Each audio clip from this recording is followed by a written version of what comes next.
Hello and welcome to GagruleNet. This is GagruleLive, and today is Sunday. We're going to bring you the Intent to Destroy documentary, which was screened at the Promise Institute for Human Rights at UCLA School of the Law. So we were there, we taped these things, and we'll just bring you as is, unedited. And of course we can't show you the whole movie, but we show you what is publicly available. But we're going to show you the whole discussion, question and answer people. And then at the end, I had to interview lots of people, as you could see on that screen on my right. So you're going to see all that stuff. And also we're going to interview the director of the Promise Institute. So you know the Promise was movie and becoming like a flagship, and all those other documentaries is companion. You know, I called it child and asked this question other people, so you could see their answer of what I got. So the Promise is it's becoming institution, and they're gonna do lots of stuff from now on, and so keep your eyes on it. And but don't worry about it. The full screening, they will be done again in on I think November 3 to 5, the ARPA Film Festival in Hollywood. So you could go there, see the whole screening.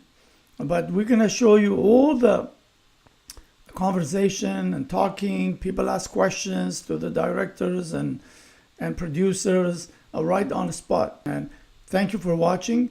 We'll see you into another episode.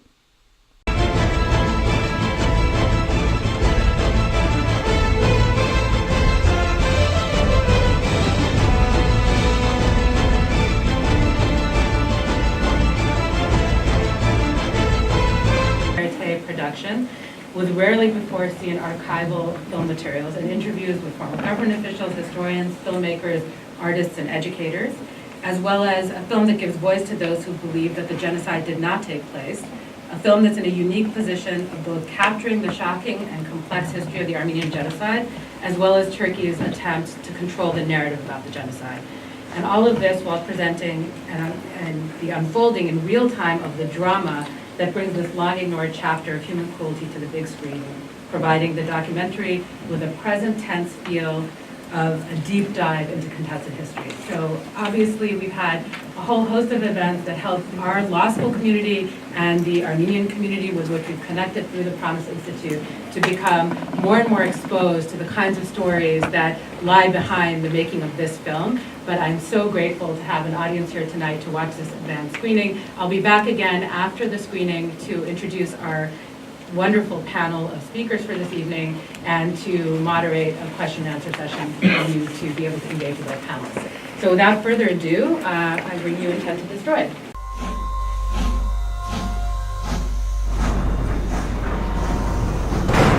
The actual carriages had about 100 people that were stuffed into one. These were mainly women, children, and old people. They were not given food and water, so people died. It was a first example of people being moved in this way by trains.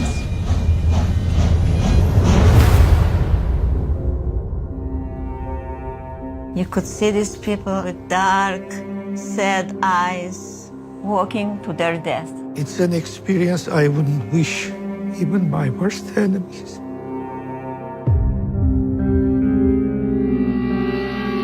A million Armenians were killed in 7 or 8 months in 1915. A million Armenians just in that period. That was unprecedented in modern history. The Armenians were not Turkic, the Armenians were Christian. They've been wanting to get rid of this minority for a long time, and now was their chance under the cover of war.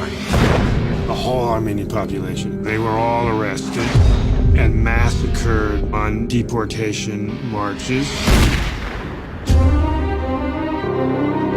They have the same PR company that does tobacco industry stuff and anti-global warming stuff.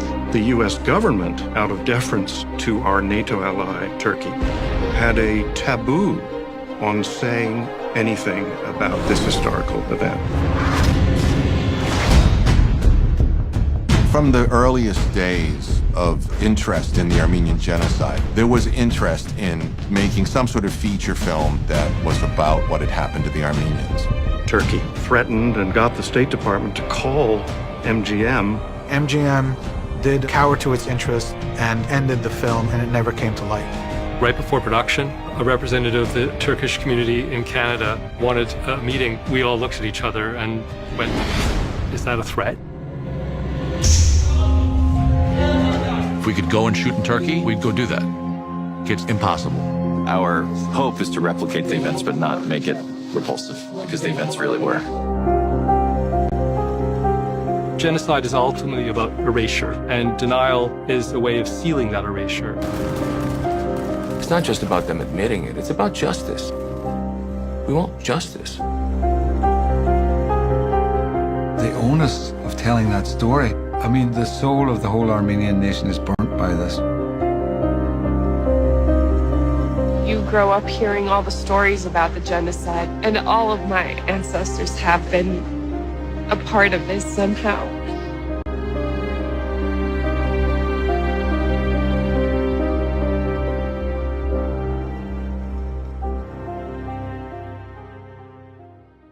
Movie, how did you see it? Oh, the movie was excellent. It had, it was complete in offering all perspectives. I mean, you had historical video imaging that I had not seen before. You had survivor accounts of old videos. You had Turkish denialists exposed for their, in the shameful position that they're taking. Do you think it was a good idea putting those denialists in there? Sure, I think people should see the face of denialists. Yeah. We shouldn't talk about them in the abstract. They should see them up front. Because they do come off initially as like normal people, but their thesis is completely baseless. Yeah. The minute you talk about genocide, they change the subject. Yeah. What should we call this one? Should we call it Child, The Promised Child?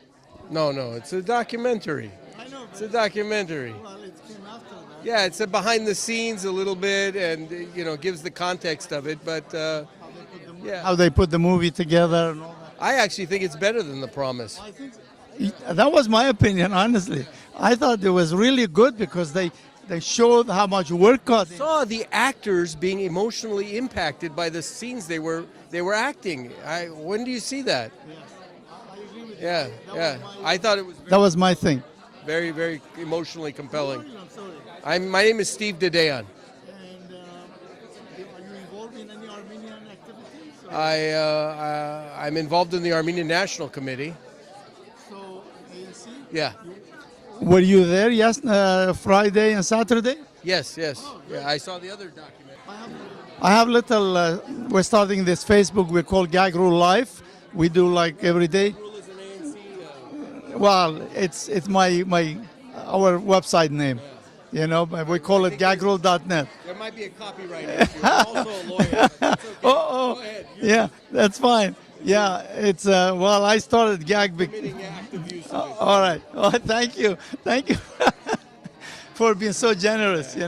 Yeah. Probably we have powerful ANC. Now the next step is we need an Armenian government that is willing to take this issue to the International Court of Justice at The Hague and say, Turkey, step up, and we want to have this issue resolved. Yeah. Anyway, thank you very much. Appreciate it. Okay. This is a film that they already know, but for those of you who, like me, just saw this film for the first time, I definitely want to take a moment to just say what a powerful, what a painful, and what an unbelievably triumphant film this is. It is really incredible. I hope that everyone in this audience has already had the opportunity to see the feature film, the companion film, The Promise, for which our Institute for Human Rights is named. And that, too, takes your breath away when you first see it, and one should see it many times, I think, to see the full story unfold.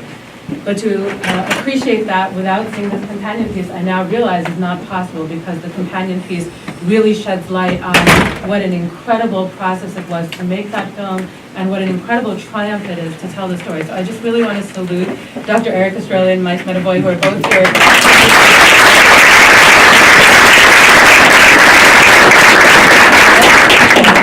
Joe Berlinger is not here. Serge Tankian, whose music is so harrowing and so beautiful throughout this. I mean, it's really just an unbelievable triumph.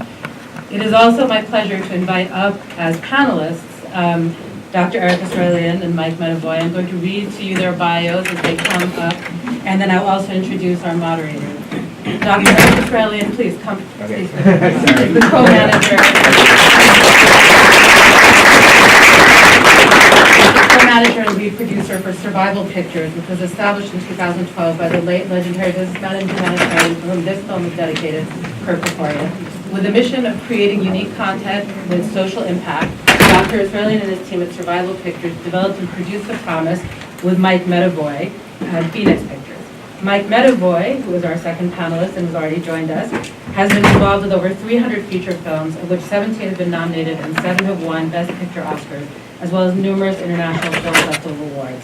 Mike was Senior Vice President of Production for United Artists during its heyday in the 70s, where he was part of the team responsible for One Flew Over the Cuckoo's Nest, Rocky, and Annie Hall, which won Best Pictures in 1975, 76, and 77, respectively.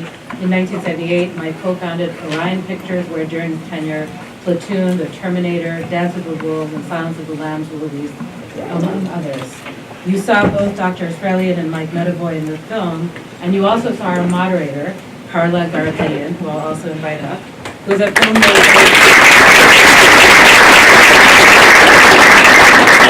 director, writer, and broadcaster. She is a former journalist for the BBC and the only American ever to have anchored its BBC World News. Born in the United States, Garabedian grew up in Los Angeles to a family which originated in Van and Sivas, cities of the former Ottoman Empire. She has gained critical acclaim for her documentary films about pressing issues in world affairs, including one on North Korea titled Children of the Secret State, on Afghanistan titled Lifting the Veil, and on Iran titled Forbidden Iran. Her feature film, Screamers, featuring System of a Down, was theatrically released in the U.S. in December 2006 and early 2007, and was on Newsweek's pick of nonfiction films for 2006-7. So with that, I'm going to turn it over to our panel, and after Carla has moderated a discussion, hopefully we'll also have an opportunity for questions and answers from the audience. Thank you very much for that.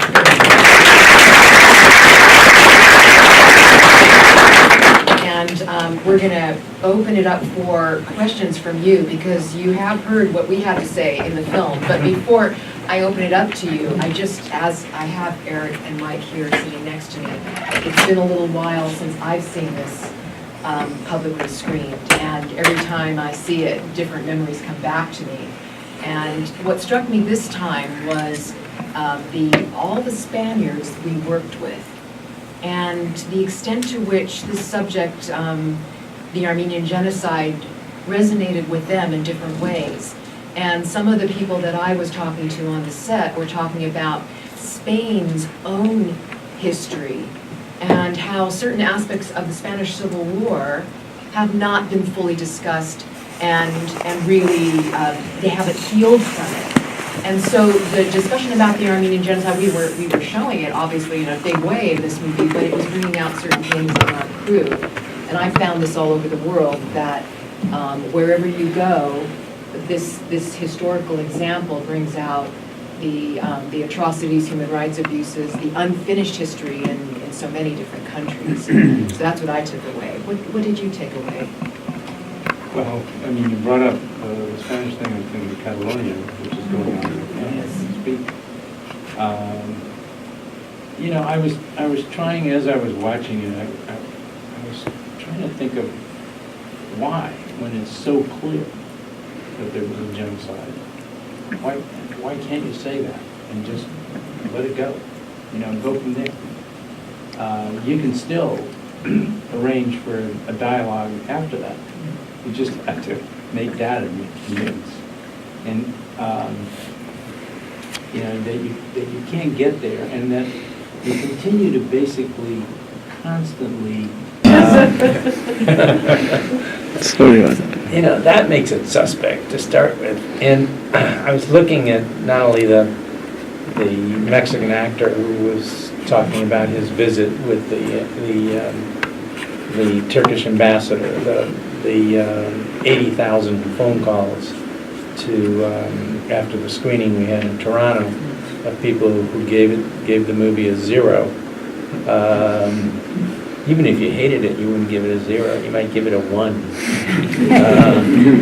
You know, I mean, it was actually pretty amazing. It was interesting to me, and just looking at the film, trying to get the different perspectives, and that the historian, you know, I don't want to talk too long, but the historian who said, you know, Turks were killed, and you know, it wasn't really, you know, they were fighting on the Russian side, and you know, I mean, it's just the denial. I always thought denial was a river in Egypt. You know, it's pretty amazing. I'm really, look, I'm very proud to be a part of this film. Eric came to see me one day and suggested I knew it would be a difficult climb. It's pretty clear, you know, why. I mean, I think, if I remember correctly, the history of this is even Charlie Chaplin tried to make a film about the Armenian Genocide and couldn't get it done. You know, so it's been there for years. It was at MGM for years. You know, it's obviously a difficult subject, especially today, in the kind of movies that are getting done. If we've been able to actually make everybody a Marvel character, we probably could have gotten away with it. But it's kind of hard to do that. I mean, it's a serious subject, and of course, the documentary, you know, really actually gives you all the various opinions. You know, he did a really good job at pulling it all together and interlacing it with the film. You know, 72 Days in Spain was actually, believe it or not, for the kind of story that we were telling.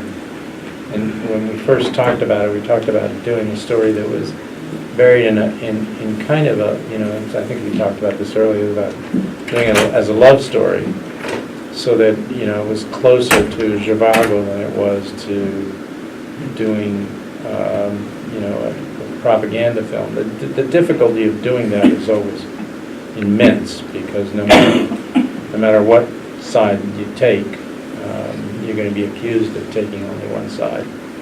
We tried to balance it.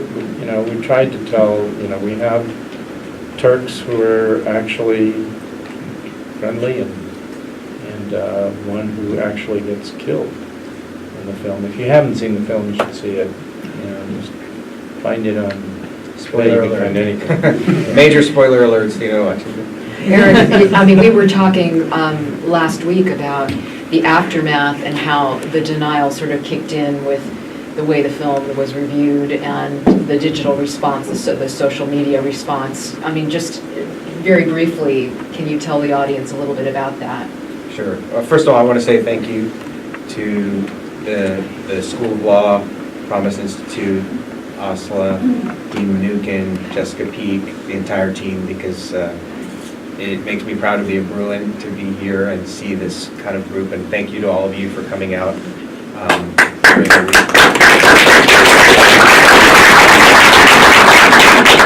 And I also want to thank Jess and Conley for coming from Human Rights Watch, because I think that that's an important partnership for our society and the university and the human rights community.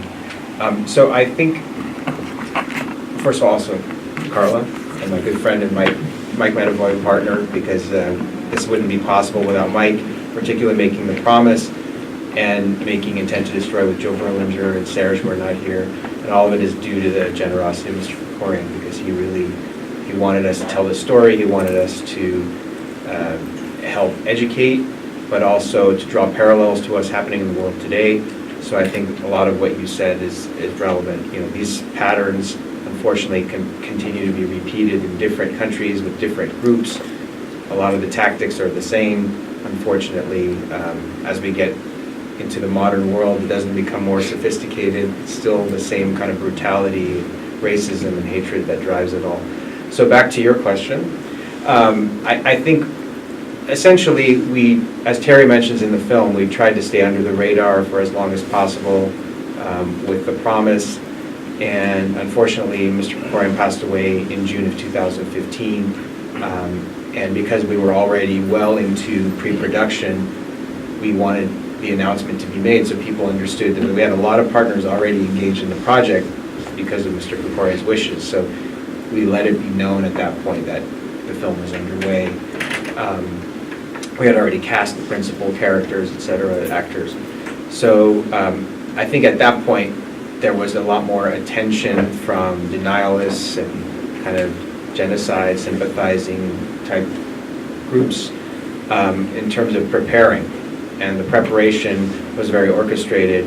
We premiered the film at the Toronto International Film Festival, as Mike mentioned, immediately on an Internet Movie Database. Within hours of the film being screened, there were thousands of negative reviews of the film.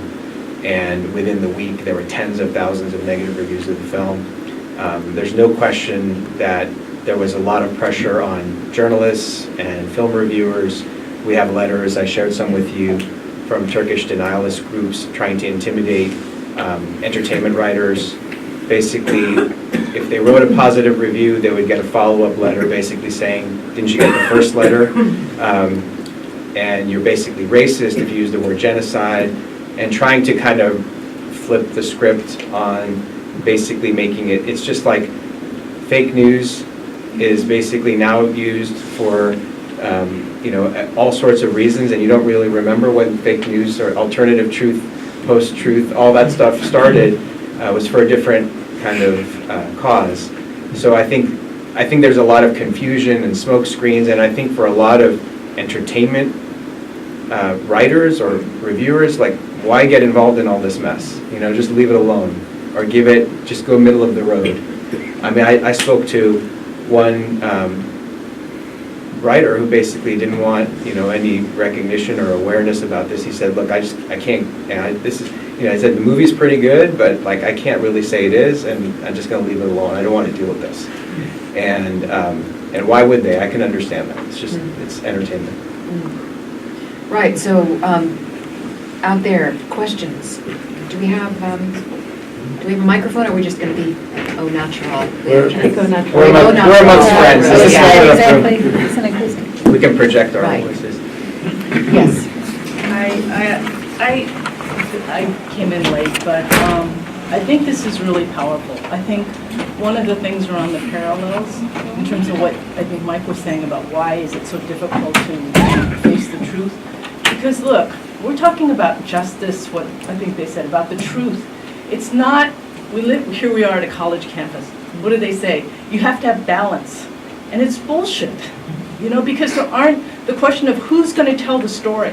Is it going to be the people, the oppressed, the people whose stories? Because now today, we have this all the time. The alt news, the question of, well, the genocide didn't really happen. The deniers, climate deniers, all kinds of things that are really paralyzing people and is silencing the truth.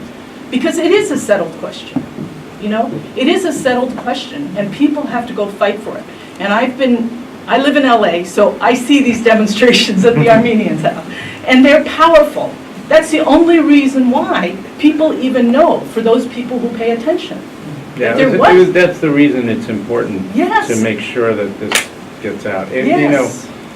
I'm Jewish, and I'm happy that story got out. I think it's interesting the way the Germans have dealt with it.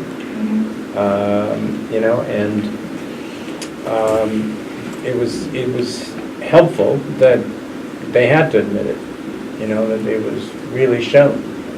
Unfortunately, this took place in 1915, and it's a long time ago. I mean, but working on something to do with the American Indians. And there's a book written by a UCLA professor, as a matter of fact, about the genocide of the California Indians. Not that I'm going there, but I just wanted to know. It's, you know, history is an interesting, I mean, I was a history student at UCLA, as a matter of fact. And, you know, if you write history, you're always looking for, you know, primary sources. Well, even the primary sources are a problem, you know, because I wrote a book, essentially. And I told the story from my point of view. That is I'm a primary source.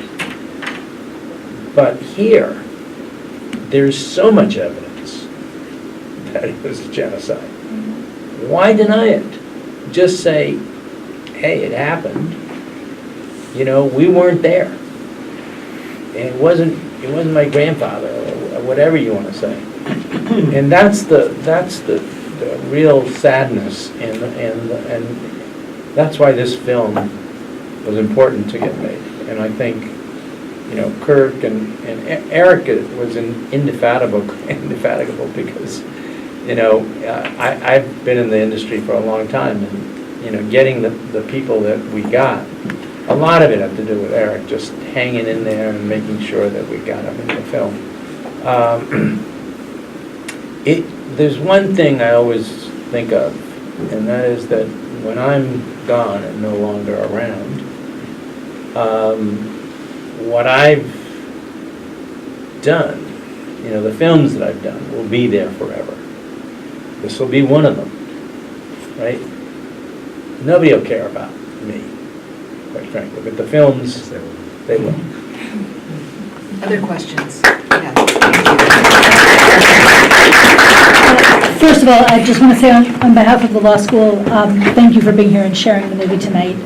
And thank you even more importantly for this brave and important filmmaking. I mean, the pair of movies are so compelling together. And I think together they're amazing individually, but together they're really extraordinary. And that's what I want to ask about. I'm curious whether it was the plan from the beginning to do both a feature film that's incredibly impactful, but also Hollywoodish, right? I mean, it's a love story.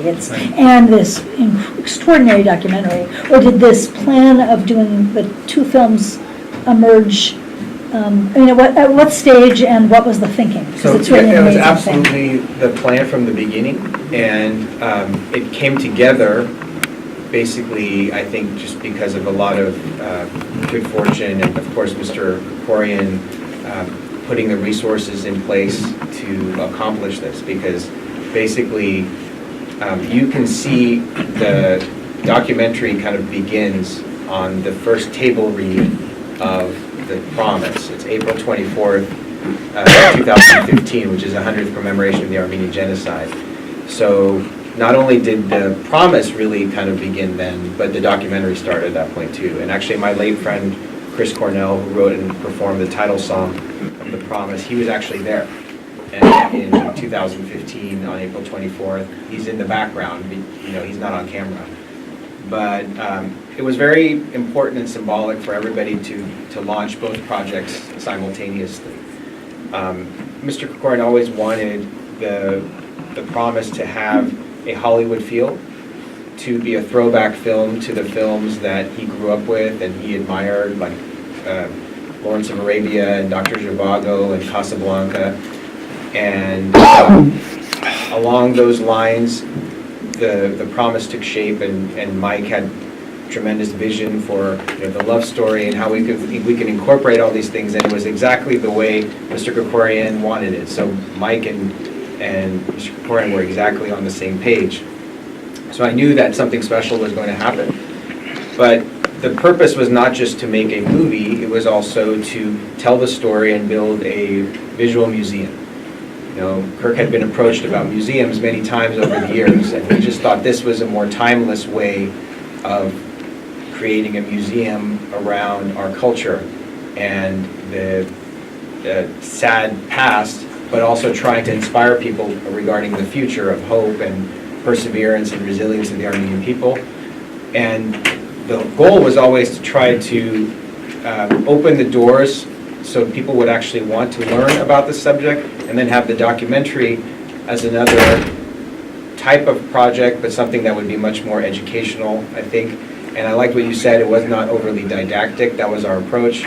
That's one of the reasons we chose Joe as the documentary filmmaker, because Joe is a cinema verite documentarian, which means he's kind of like a fly on the wall for those of you who don't really follow the subject. We did have a lot of interviews because we felt it was really important to try to share what the history actually is and what the facts are. So it's hard to do verite when it's 1914, 1915, because Joe wasn't there. But as much as he could, he thought of the idea. Yeah, the being actually there on the set, and then using the promise as a jumping off point to then talk about how these events actually happened. And in fact, we were just recently in Armenia at the Genocide Memorial with Terry George, and when you walk through the memorial and the museum, you can see literally scenes from the promise that we kind of chose to recreate and weave into this story. So it is a movie. I know that there wasn't a character named Chris Meyer. Some people have said, like, there wasn't this denialists say that journalist didn't exist. Yes, I know, thank you. And, you know, so, but that was the purpose. That He wasn't represented Lawrence of Arabia's horse either. Right, but there were many reporters, as you saw, the hundreds of articles that were written. They were written by some people. Yes. Okay, so first of all, thank you for an amazing documentary. I recently, last weekend, saw Architects of Denial as well. Excellent, another excellent documentary. And one thing I've noticed in these two, Dr. Taner Akam, Turkish intellectual, is in the film. That is very profound, no question about that. He's also in Architects of Denial. One thing I did notice is another intellectual, Pulitzer Prize-winning Turkish author Orhan Pamuk is in neither one of these documentaries, and I think I know why. In other words, he was incarcerated for a while. There's a lot of threats and pressure against him, and that's what I'm thinking. But I'm Well, sure I you have the can't answer for directly, you know, knowing the interchange on those, but I approached him for my documentary Screamers in 2005, and he had gone so far in the Turkish debate of recognizing the Armenian genocide and got a lot of pushback. And so he made a decision, I think, very early on that he did not want to go any further. And what happened, he was very friendly with Hrant Dink, who you saw in this documentary. They were friends. And in fact, I went to Hrant Dink to try to get to Orhan Pamuk. I said, could you get me an interview with your friend Orhan Pamuk? And he said, well, I'll try, but I don't think he wants to give any interviews. So he gave me one, and Hrant Dink was then killed within a year of the documentary coming out. So I think Orhan Pamuk has learned a very valuable lesson that to raise your head above the parapet, and especially now if you see what's going on, you really have to think very carefully about that. But I don't know actually if they asked him and he said no, but I'm guessing that's what happened. That's what I'm thinking. One thing, I mean, we are an institute for human rights, and the reality is that human rights are severely stifled in Turkey. And so we tried to cast many Turkish actors in our film. Every Turkish actor basically said they were either scared for their safety or any future employment. And you know, we did have a couple of Osman Sergid and a few people of Turkish descent that are in the film, but it wasn't easy because basically people didn't want to participate. Not only that, but they financed a film that showed up before ours. Yes, which essentially was to block us. Which, you know, if they're so sure that nothing ever happened, you know, what are they doing? I mean, they spent a lot of money for, you know, with no thought of return. I mean, we already know politically what they're doing. We know what the politics are. You know, we know that we have we had missile bases then. We have, you know, airstrips in Turkey. I mean, you know, I mean, people can't, they're not stupid, you know. Dr. Eswellian, you mentioned in the beginning of the discussion that once Kurt Kerkorian passed away, that kind of took prominence in the news, and you had to, at that point, you couldn't remain under the radar, and you had to. Do you think that had any effect on the production? You were in pre-production at that point. Had it not been for Mr. Kerkorian passing away, do you think the film would have been made any differently? Do you think it was curtailed in some fashion? No, I think, the film was made exactly the way that we intended it to be made, but I think in terms of our visibility on it, that changed. Because I think we would have tried to go a lot farther into production, but without any news.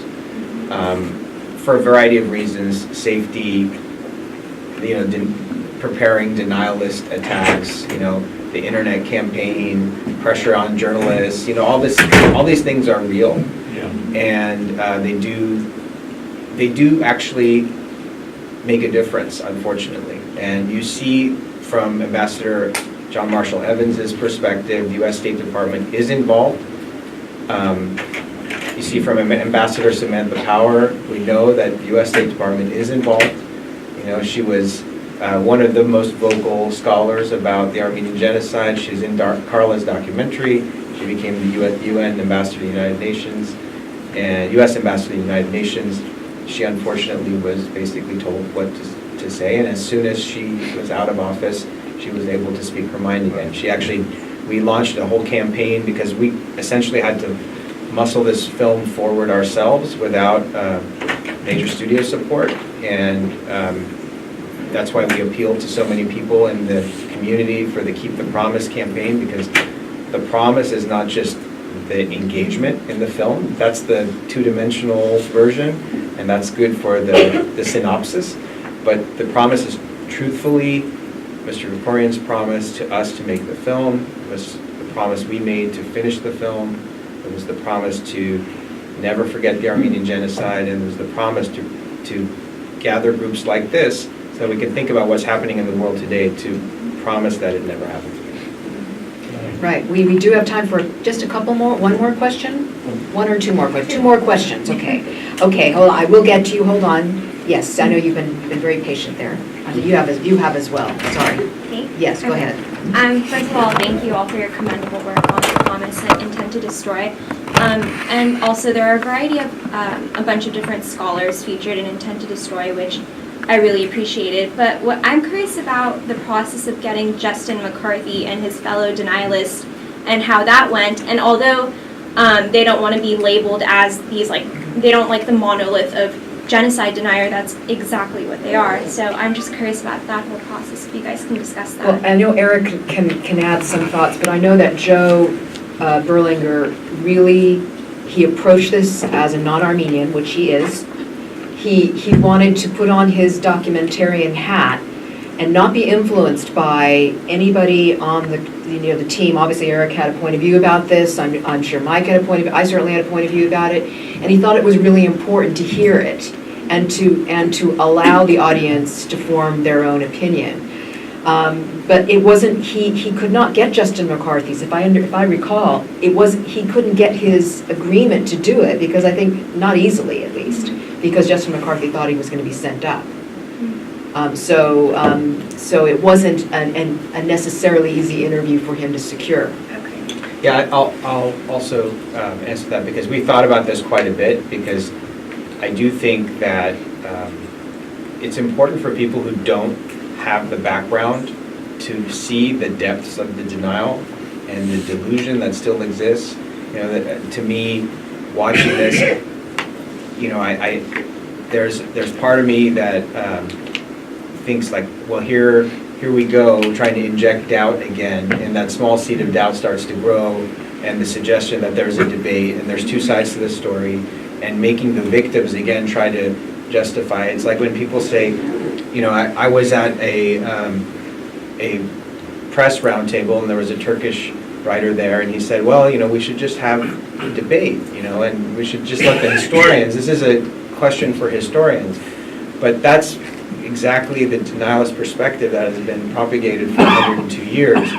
However, I think if you're not aware of it, and just like Mike's perspective said, why don't you just admit it? Well, because there's money and there's land, and we don't want to be associated with the Holocaust and Nazi Germany. You can't use the word genocide, but then you have the person who defined the term genocide saying that it was the Armenian genocide that gave him the idea for the word. But you can't use genocide. But the guy said he's the one that invented the word. So there's this entire kind of, again, it's like lunacy and delusion, and I think it's good for you to see, what is out there. Because this kind of denial is the exact same kind of denial that exists when it comes to genocide in South Sudan or in Darfur or in Myanmar. There's always another perspective, and it almost looks real. It almost looks like it could be academic. People have a title of professor from different universities, but it doesn't say who pays them. It doesn't say how do they get their funding. But we look at it you look at it if a physician gets paid by a pharmaceutical industry, you can just look that up. Can you look up to see where Justin McCarthy gets his money? Right. Yes. Well, kudos to you for persevering through all that pressure. My question is, with all the body of evidence that we have sitting here at a law school today, why is it that to this date the International Criminal Court or whatever body internationally judges such atrocities hasn't reached a verdict yet? Or why isn't there a case being brought against the court? There already was. That's the thing. It's already happened. It's just, and what happened? It's so long ago that it's basically been squashed. I want to maybe ask Asla about this because she's a scholar. She is a true human rights scholar, and she knows this already happened in the Republic of Turkey. But that didn't seem The British to put out some trials. I think that's what Eric is referring to. But with the current International Criminal Court, its statute begins from when it was created, and so it doesn't exert jurisdiction retroactively on anything. It's not that they think the crime of genocide doesn't apply. They're not making a judgment of that kind. It's just that they can only try cases that occur after the court came into existence. So that wouldn't be the place, but there might well be other places. There is a whole array of efforts that are being undertaken from domestic court litigation. There's domestic court litigation in the United States for reparations of a variety of kinds brought by private litigants. There have been efforts by individual litigants before the European Court of Human Rights. There is always a possibility that a tribunal could be established just to look at the historical evidence that exists here. Other models of reparations or historical accountability exist. Truth commissions, blue ribbon panels at an international level. There are many, many, many models. If you could get to the point that you could get the participation of the party that you wish to see engaged, namely either the Turkish Republic or officials of the Turkish government, or at least major representatives of Turkish civil society. And I think something you see at the end of the documentary around the death of Hrant Dink was a moment, and indeed since that time, over the last decade, where you've got an increasing possibility of at least motion from Turkish civil society, of course set against the backdrop of an incredibly repressive government that is becoming more repressive by the day, when civil rights and human rights can no longer be debated in Turkey, period. But nonetheless, there was an opening, and it may yet be possible to build on that at some point. And Garo Paylan was just here. He was actually saying recently that he has he said millions of brothers and sisters in Turkey that embrace this past as part of just history and want to move forward with the different groups that exist in Turkey, Kurds, Armenians, and there are many other. It's a multicultural country, but unfortunately for political reasons, people are afraid to speak out. Last question, and then we can continue outside. Yes. I'm really profoundly grateful, as all of us are, that you made this film, because you really are practicing not only human rights, but the golden rule.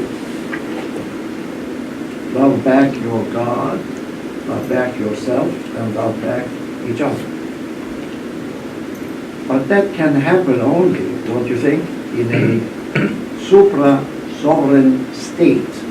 Turkey is a sovereign state, so they can do what they want. I am a sovereign person. By myself, I can drive as I want in the street. But a supra-individual law prevents me from doing that and makes a democratic equal rights for everyone to drive safely to their destination, regardless of politics, color, religion, because of the supra-individual law. The model we have for you to be vindicated in this movie and the promise is the following. Is the European Union. When France and Germany came together in 1945, for 72 years ago, they had not had war, and they brought together another 27, 28 states to obey these supra-sovereign laws. No nation has a sovereign law to behave like a sovereign, ethically bad or morally wrong. They have to be morally right, ethically good, and mentally healthy, tell the truth in the European Union. Now, the next step would be to invite Turkish people, the majority, to vote to come into the European Union. Unfortunately, in a sovereign state like Turkey, particularly, they have some kind of a feeling that only Turks belong there. No other ethnic group, no other religion belongs there. So our hope, don't you think, is that in a few years, with people like Garo Paylan and his friends and many others like that, including in the United States, encouraging Turkish people to join the European Union, because they are only 50 miles apart from Greece, as you know, on the western part of Turkey, then the laws would change. Erdogan or anybody will not be able to do what they say or do. They have to follow the truth. And then we'll have a union of eventually the world. Thank you, Professor Simonian, for sharing those views with us. Again, a second time this week. It's exciting to hear this vision. I just want to really thank the panel so much, both for bringing us the film and for this rich discussion. So please join me in doing that first, and then I'll make a couple of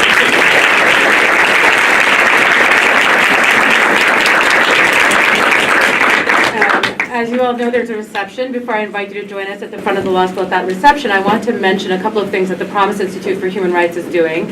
As you've heard from our panelists, in fact, Mike Medavoy, without even coordination, mentioned the work of UCLA Professor Ben Madley, who's worked on genocide in California. Actually, we're putting on a program that's looking at comparative genocide, beginning from the acknowledgement and recognition that is the founding vision of the Promise Institute, to look at what genocide studies can bring for lawyers in an interdisciplinary way, together with historians. We're co-sponsoring that with the Luskin Center for History and Policy. It's not until April 11th, but please do keep in mind that we will have that work brought into conversation with documentary film like this to engage with the question of exactly what genocide studies can do to illuminate the path to accountability. More near to the current date, closer in our calendar, we have two events coming up next week that I just wanted to highlight. One that looks at broadly the migration crisis and refugee crisis and how it impacts immigrant communities here in the United States. So again, a direct link to much of what we saw here, putting the Promise film in a contemporary context and linking it to current challenges.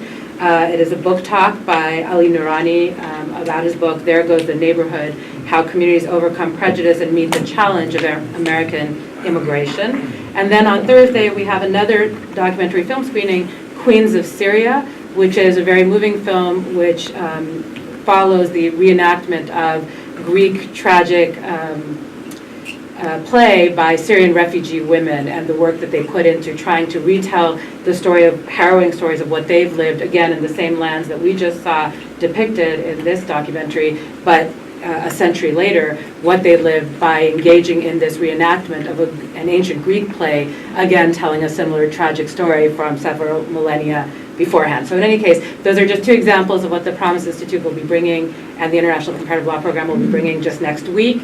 We hope that you continue to look at our programming, check our website. We have an incredibly rich array of public events that we hope that the UCLA community, the Los Angeles Armenian community, the broader Los Angeles community can partake in and continue to learn the way we have this evening from this book. So join me again in thanking the panelists.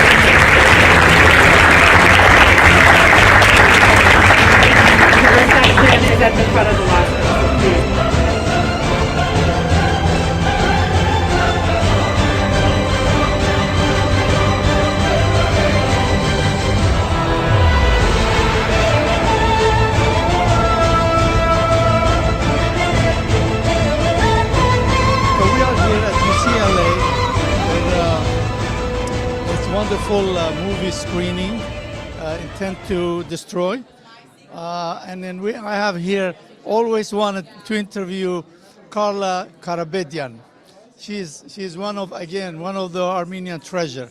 I call people like you treasure because I just interviewed Aram Hamparian. He is another Armenian treasure, the work he does. So thank you for being here, and thanks. So the movie was amazing, good. Should we call it The Promised Children or Child? That's a good question. I mean, there was always the intention to make a documentary to accompany the movie, and the production company who made The Promise also produced this documentary. They actually got a director who is very well known, has won an Oscar, has made some really very strong documentaries about other subjects. He's not Armenian, so he approached the subject matter very neutrally, and I think he did a good job. He was always around as we were filming, and sometimes I was trying to avoid him because you turn the corner and there he was. But his team really kind of captured some of the challenges we had in filming, and I think what the documentary partly shows is that the movie, we tried very hard to base it on real historical fact. How many years took this? Well, the filming started for the movie in 2015, and so the documentary started in 2015 as well. So they were through the whole of the production, the documentary team. Okay, tell me about your movie. Well, I haven't officially announced. I know, but just give us some lead. Well, I am making a movie, and hopefully will be in production next year. So, the filming will be in Germany, and about a very important event in our history, but told from a different point of view. So, I'm not going to give you too many clues, but watch this space. Great. Well, I wish success. I know you do it because you did this other one. Screamers. They came in the right time, right? Yeah. So it was great. So we look forward to see that. I know you were busy here. I don't want to take too much of your time, and I really thank you. I just wanted to, talk to you and thank you for all the hard work you do. You're on the public TVs and everywhere, and so you're doing a great job. We're very appreciative. Well, I appreciate you saying that, and you do your job as well, covering what's going on in our community. We need you. We try that.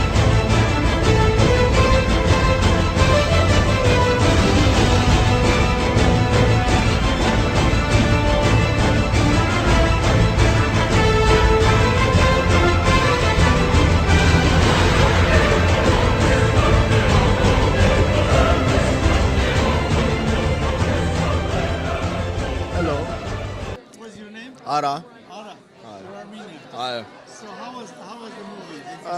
Շատ սիրեցի filmը. I thought it was very important. I thought it was a great companion piece to The Promise, of course, which everyone must see. So do you study here or? I do. And you're gonna be a lawyer soon? No, I am not. I'm a marine biology student. Oh, okay. Yes. All right. Well, thank you very much. Appreciate it. Really was good. I really was very impressed because the way they put it, the whole things and movies and how those actors, they were under pressure and all that things. And so it was really good, and congratulations for this hard work. And so what is next coming? Next, we anticipate that these films will have a long life. Our focus is try to work with educational organizations. Where you are right now is the School of Law, but the institute that's supporting this project is the Promise Institute for Human Rights. And I think people can learn from the Armenian genocide. We don't want to forget. We actually are going to keep pushing for recognition. But I also think it's important to take the lessons in real time and apply them to populations around the world that are in danger. About what specifically? No. About Turkey becoming a democracy, then Turkey might recognize the Armenian genocide. Well, I think, first of all, of course we want recognition from Turkey, but I don't think we have to wait for that for anything, because you know, the realities suggest that that may be a long time. However, there are many people in Turkey who are basically, who first of all understand the history, are supportive of the minority populations in Turkey, want Turkey to be a fair nation, and are, you know, kind people. So I think that, and we see that because whether it's on social media or anonymously, there's a lot of support for our projects, and they're coming from Turkish sources. Yeah, we have a lot of, yeah. And Asla is the director of the Promise Institute. She is so outspoken about the Armenian genocide. So it goes to show that the people are inherently good, and that the Turkish people are inherently good. But if the government is teaching them a specific narrative, you know, we have to try to help educate. And that's, I think as Armenians, I think we have to take that approach, which is that, you know, we're not going to forget our past, and we're going to tell everybody about it, but we're prepared to move forward in the world as well. We met last time in ANC, and it's amazing work she does. So I forgot her name. I'm sorry. I'm going to let she introduce herself. My name is Asla Bali. I teach here at UCLA School of Law, and I'm the director of the Promise Institute for Human Rights. So what should we call this this movie? Should we call it The Promised Child? I think its name is perfect, Intent to Destroy, and I mean really looking at the destruction, the denial, and then the effort to depict and to retell these stories and create a new text from which people can learn about what happened in the genocide. And you know, she's even Turk, right? Yes, I'm Turkish. There you go. How many of those we need to get these things going? And thank you very much for your hard work. Thank you. Really, we're very, very appreciative of your work. Thank you very much. And Thank good you. luck. Thank you.